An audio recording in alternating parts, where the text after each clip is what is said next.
Hello everyone, in this video I will talk about the Commodore 128.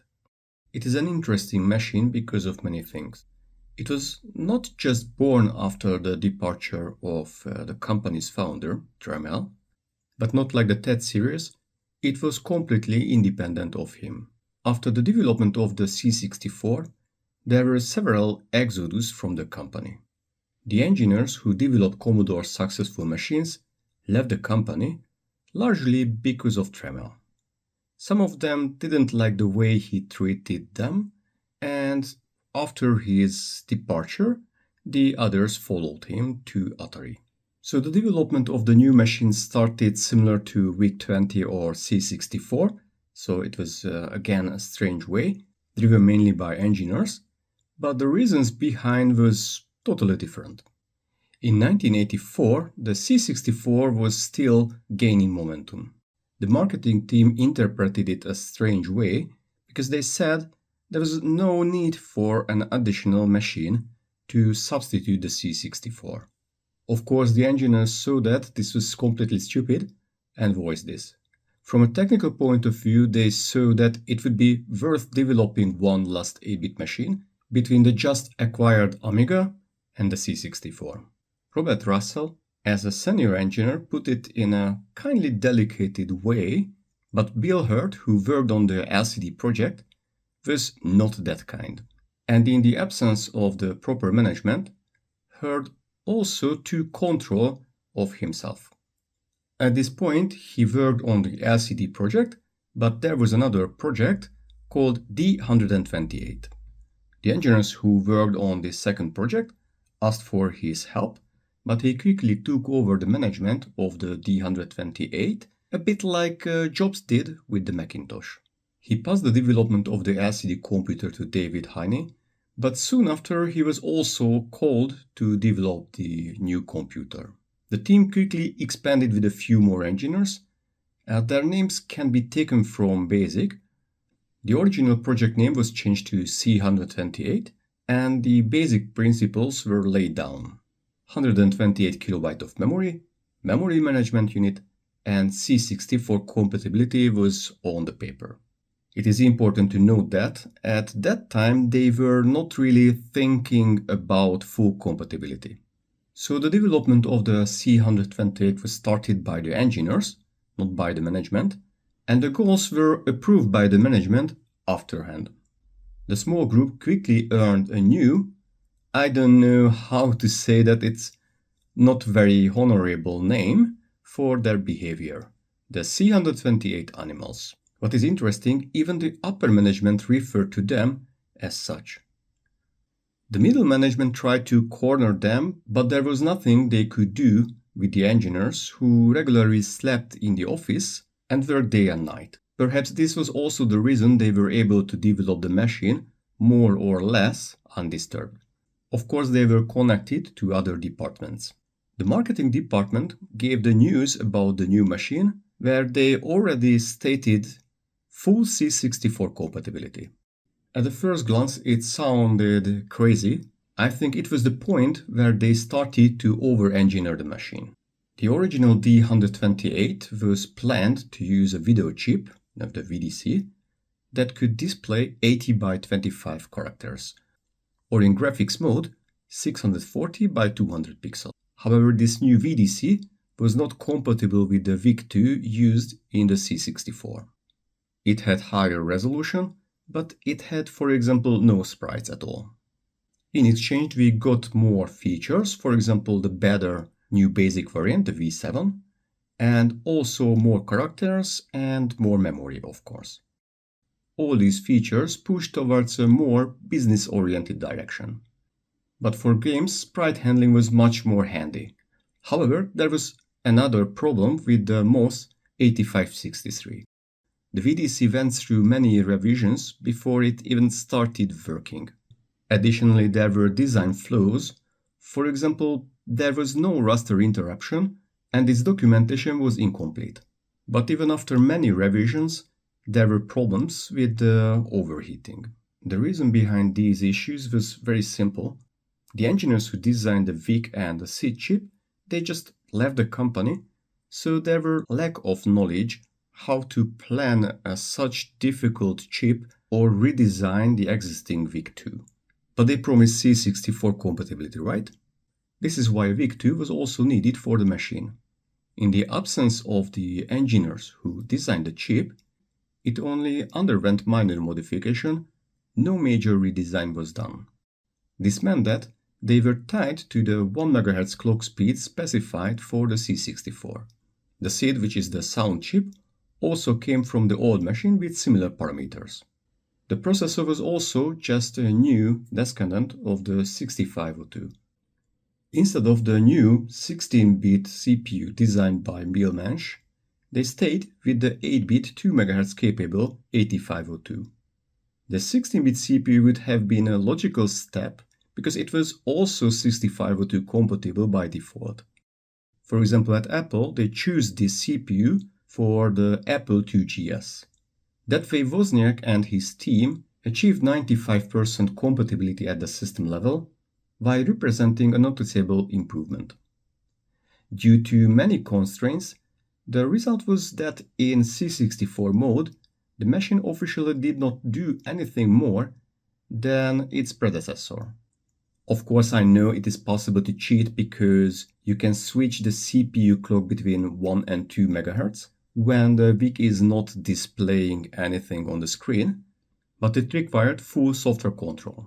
They kept the old BASIC in C64 mode to increase the compatibility, but it also meant that the new innovations of the machine could not be used in C64 mode. In addition to make the C128 a more serious business machine, they equipped it with CP/M mode. But this mode required a Z80 CPU to be able to execute the programs written for the system. Using two totally different CPU and also running them on different frequency introduced a kind of synchronization nightmare. I'm not going into more details, but it required a lot of engineering effort to get over all of the problems they introduced with this setup. Since they spent a lot of time with the hardware, the development of the software side was also delayed, and developers used shortcuts. For example, in CP/M mode, when a program is writing to the screen, it is using not just the Z80 CPU and writing directly to the screen memory, but the execution of the subroutines called is partly done by the MOS CPU. CP/M is therefore noticeably slower than a CPC running on roughly similar clock speed. I don't know how many people use CP/M on the C128, but I don't think the invested engineering knowledge would have ever paid off. As you can see, the engineering team implemented 3 machines into one at the end. The machine was demonstrated in January 1985 on the CES, and in June at the summer CES, they introduced the final product. Beside the computer, there was the 1571 floppy drive, which was designed by Greg Berlin, and it completed the machine. It finally handled the serial floppy interface in hardware, so it was many times faster than the 1541. In addition, it could write and read double-sided disks, and due to CP/M compatibility, it was also able to read and write MFM formats. Positive articles about the C128 appeared in the Byte magazine and Computers Gazette. Its hardware was considered better than the Apple IIe and even as the IBM PC. At the same time, several people, such as the people who created the C64, criticized the machine. They considered the CP/M mode unnecessary and criticized that the C128 mode was not even remotely compatible with the C64.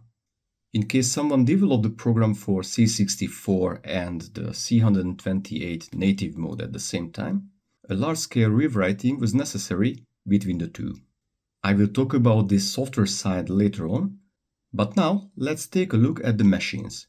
Yes, the plural is correct here, since there were several variants released. So let me show you those variants.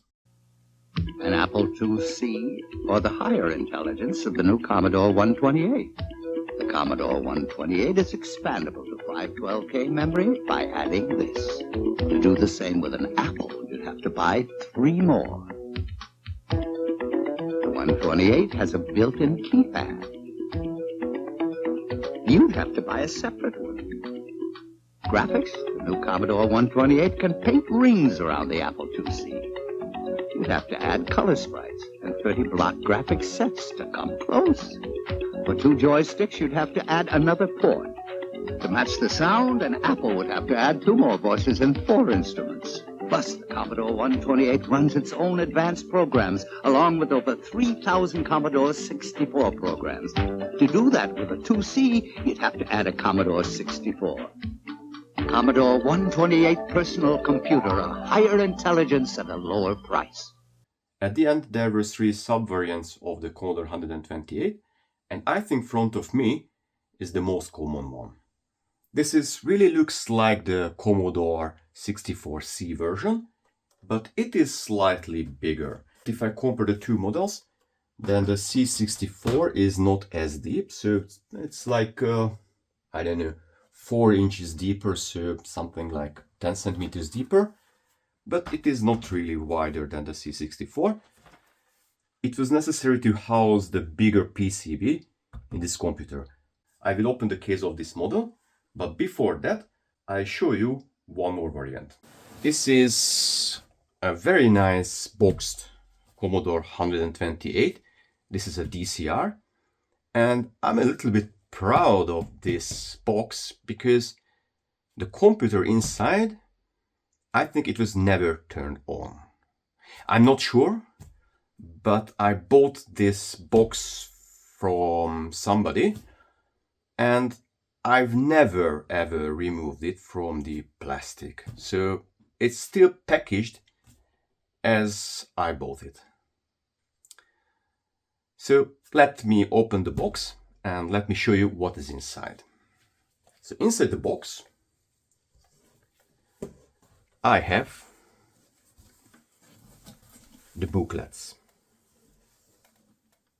So I removed the handbooks from the box, and now I just need to lift the whole computer from the box. And here I have the keyboard. Oh yeah, the power cord. I put it aside. So let me do that.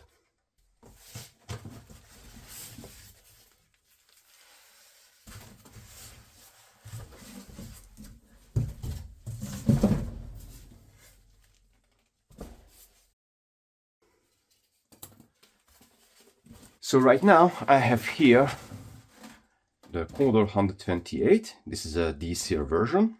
So this is the German cost reduced version and its keyboard. I do not unpack right now the keyboard, so I put it aside. So let me unpack only the computer. As you can see, there is the silica gel to keep the computer dry.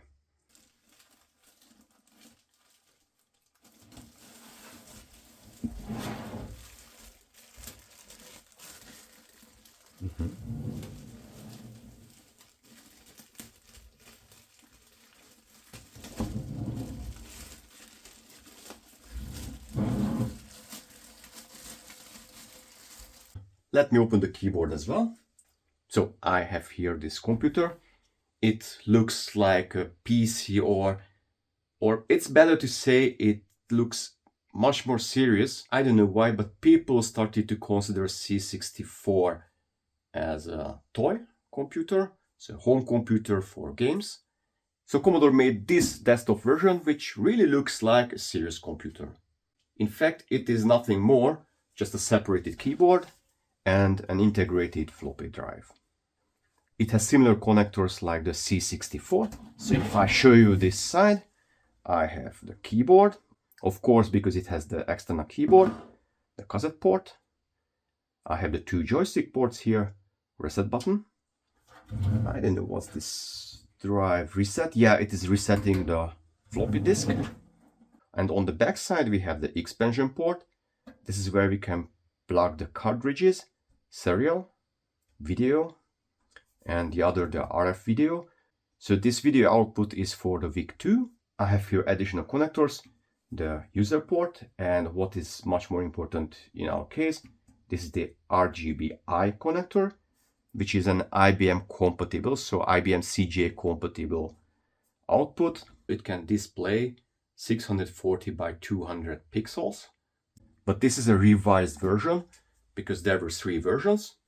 There was the standard, which I will open. There was the Commodore 128D, and then this is the DCR. So this is the cost reduced version. It was designed and made in West Germany, and the specialty of this computer is that they installed, instead of 16 kilobytes of video memory, 64 kilobytes. So this one can display higher resolutions. Unfortunately, there were just a few programs utilizing this additional VRAM. I researched for programs using this additional memory, and what I figured out, there are few demos, few floppy disk copy programs. They can utilize it as a temporary memory storage. And there is the GEOS, which can utilize and can display a better picture in an interlaced screen with higher resolution. So instead of the standard 640 by 200 monochrome screen, it can display 640 by 400. So it can use the extra memory for that. But let me switch back to the other version. I'm not willing to open this case because it still has all the stuffs, and it really looks like a brand new machine. I'm switching back and let's check out what is inside. I have the tools here, but before I do open it, let me show you the ports. So on this computer, I have the very same ports as on the C64, the joystick ports, reset port, on-off. This is really different because it is the power connector. It has a different PSU. It really looks like a Commodore Amiga 500 PSU. On the back side, I can find again the same ports, so the expansion port, the dataset port, serial port for the floppy disk. But it is using, so this machine is using the 1571. It should be paired with this one to use all the features. It has the video output for the VIC and the RF output. It also has the RGBI like the desktop version and the user port. So I can say this version is really like the desktop version. The only difference, it is integrated into this case, this Amiga-like case, Amiga 500-like case. I will need the belonging floppy disk drive to be able to boot up CP/RAM, but I will bring it later on. So let me open this one.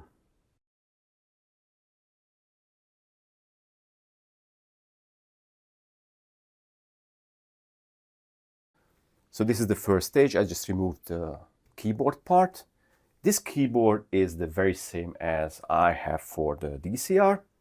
I pull it out and then I have to remove this shield. It is also used for cool the chips, but I have to remove it to see the circuit.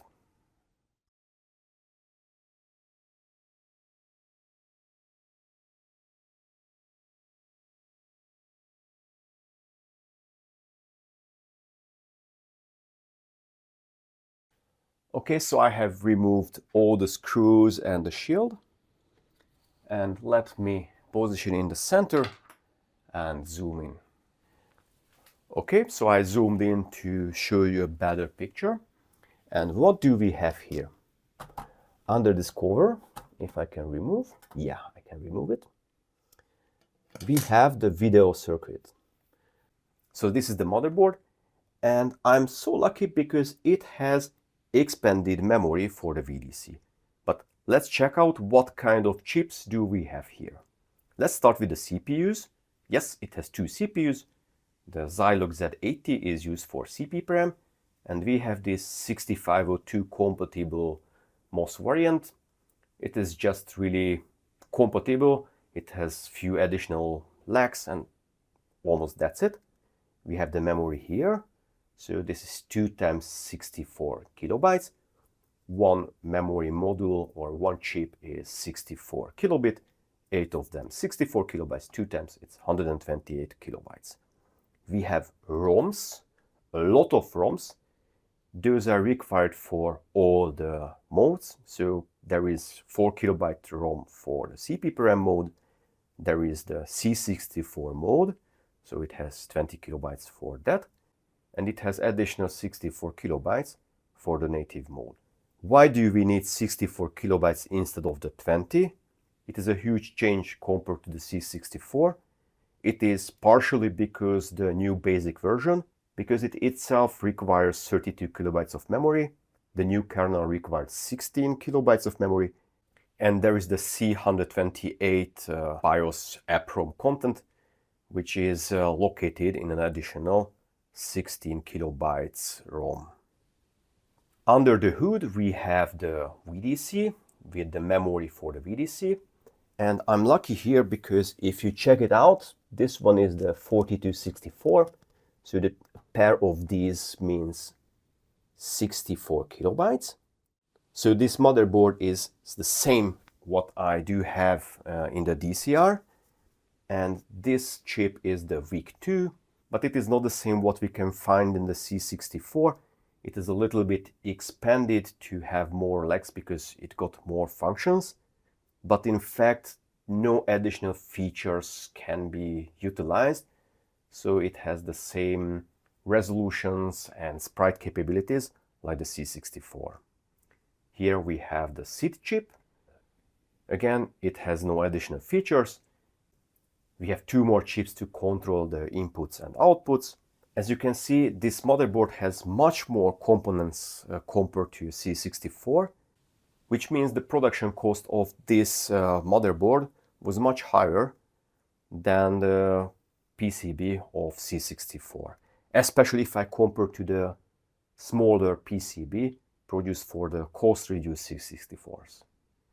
If I should estimate the cost, because of the additional components and the bigger PCB, I estimate at least 50%, if not 2/3, to produce this computer compared to a C64C variant. That's all I can tell you about the hardware itself. Let me close the lid and assemble the system to show you the software side. Okay, the machine is in front of me. If I want to talk about softwares running on this machine, I cannot split it from the operational modes. I've already mentioned them, so this is the time when I will present all of them to you. I start with the CP/RAM because it is the easiest one. Few guys mentioned that they've used it in the past, but still they also mentioned that it was not the best machine for that. There is a simple reason behind. It is the speed of the machine. To demonstrate it, I boot up the Commodore version of CP/RAM. Theoretically, it was possible to boot both in the 80 and the 40 character mode, but I will use the 80 character mode because it was supported by most of the CP/RAM programs. What is interesting, the boot floppy is using the native Commodore format, so this GCR format, not the MFM format used by most of the CP/RAM machines. But after the boot, it is possible to use floppy disks used on other CP/RAM machines because the necessary subroutines is loaded into the memory. Based on my experience and feelings, the Amstrad CPC is around 2 times faster than this machine. If you take one more look at the machine, it is quite messy.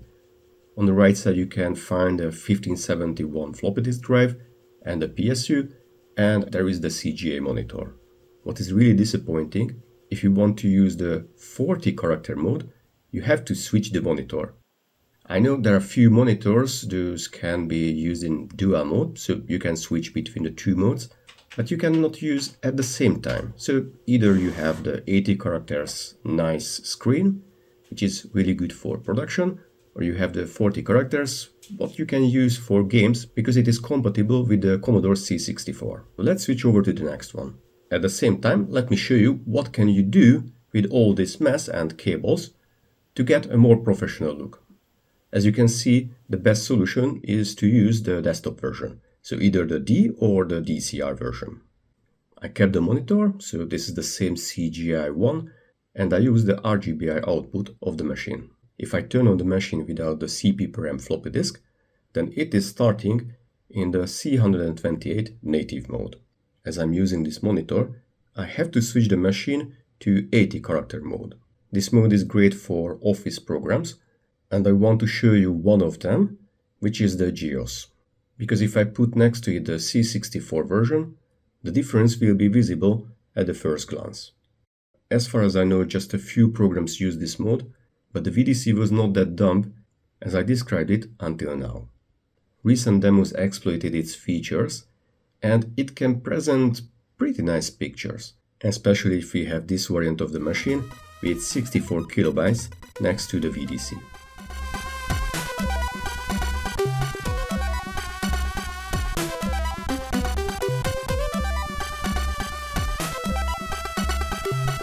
As you could hear, it is also possible to use in this mode the SID chip. But there is also the VIC-II.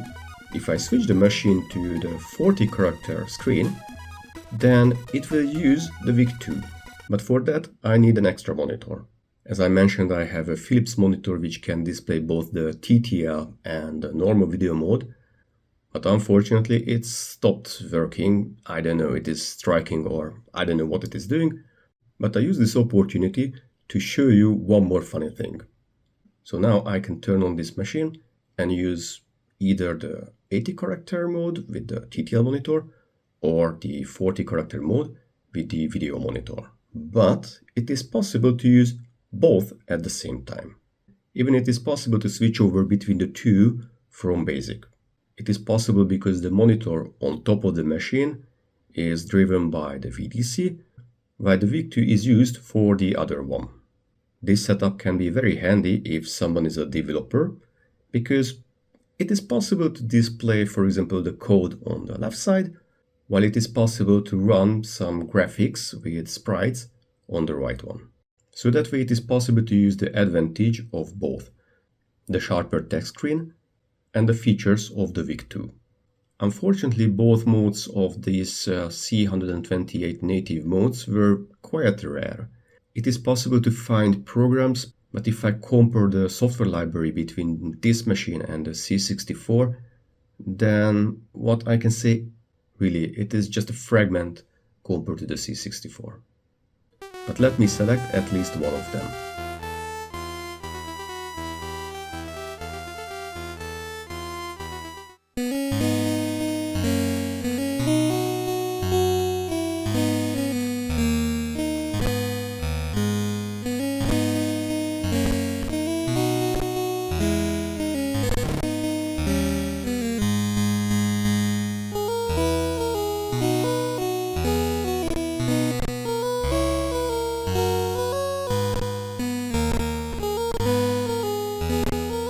The last mode is the C64 mode.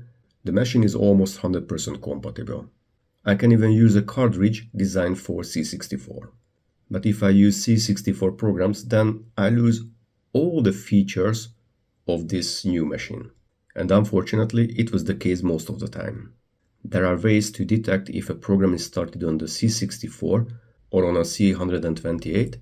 Since the coder had full control over the machine, it was possible to use the advanced features like writing to given registers and switch the CPU between the 1 MHz and 2 MHz, as I mentioned earlier. Also, it was possible to use the additional memory. I have few examples for that, but again, I can just repeat myself, only a handful of programs used it. We can get into this mode different ways. One way is to type Go64, or we can just hold the Commodore key during power on, and also that way we can use our machine just as a C64. Fortunately, there are recent developments. I will show you one of them after the summary. So what is my conclusion about this machine? It is not that easy to get to a conclusion. There are many reasons why I like these machines. First of all, this is the last 8-bit machine from Commodore. The second sounds funny, it is heavily over-engineered. And I like that it contains two CPUs, one is booting at the machine in a given mode, one is commanding the other for input-output, and really it is really just hacked together. It is really weird and nice at the same time. Both variants are pretty, and they are reminding me to Amigas. So one is reminding me to the 500, while the other one to the 1000. But at the same time, there is the dark side. And the dark side is the software. At Commodore, after Tremel's leave, management somehow forgot the importance of software. As the director of the department left the company, no one really took care. I do not say it is impossible to find programs for the machine, but the list is very, very short. And there was the very good C64 compatibility. I think the big difference between this mode and native mode just killed the developments. Most of the games and softwares were developed for C64s, and only if we were lucky took the coders some time to adapt it to this machine. But even with this handicap, Commodore was able to sell more than 4 million of the different variants of the C128. This number is pretty high, but if we check out the price of the machine and compare it to the competitors, for example, there was the Atari ST, then we find that the price difference was not really high. And to be honest, for this small price difference, I would go for the Atari instead. There was also the C64, which was way cheaper. I think it made no sense to keep it on production after the release of Amiga 500, but they ceased the production in 1989. All in all, I really enjoy this machine. I hope you also enjoyed my video. Join me for the next one. Goodbye.